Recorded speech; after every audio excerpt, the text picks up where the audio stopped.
Hello guys! Ngayong araw, magluluto ako ng puso ng saging.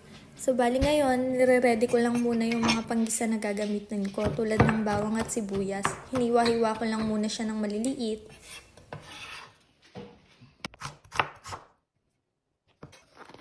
At pagkatapos, sinunod ko ng hiwain yung puso ng saging. Bali, tinanggal ko muna yung mga dulo niya, pati yung mga ibabaw, tsaka ko siya kinat sa gitna at hiniwa ng maninipis.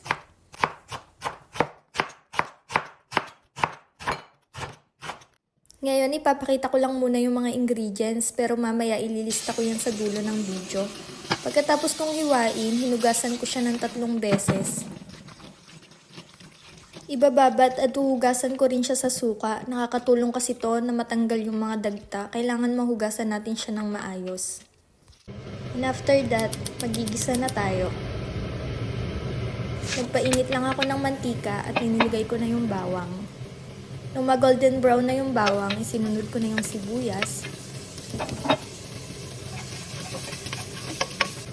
At nung okay na rin yung sibuyas, isinunod ko na yung giniling. Nagtimpla na rin ako ng salt at pepper. Yung salt at pepper, nakadepende siya sa lasa na gusto natin.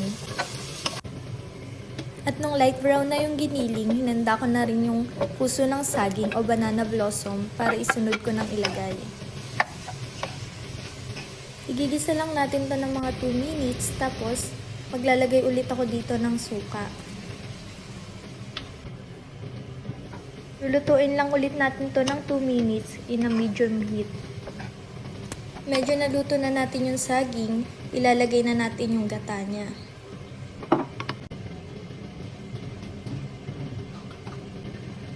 Ilagay ko na rin ang tubig niya at hinayaan ko lang tong kumulo.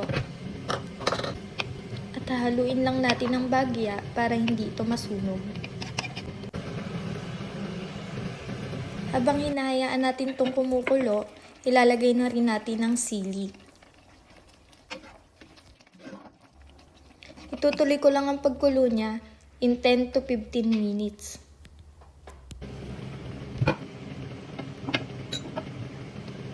Ilalagay ko na rin ang mga hipon, pati na rin ang pusit na sahog niya, para mas sumarap ang ginataang puso ng saging.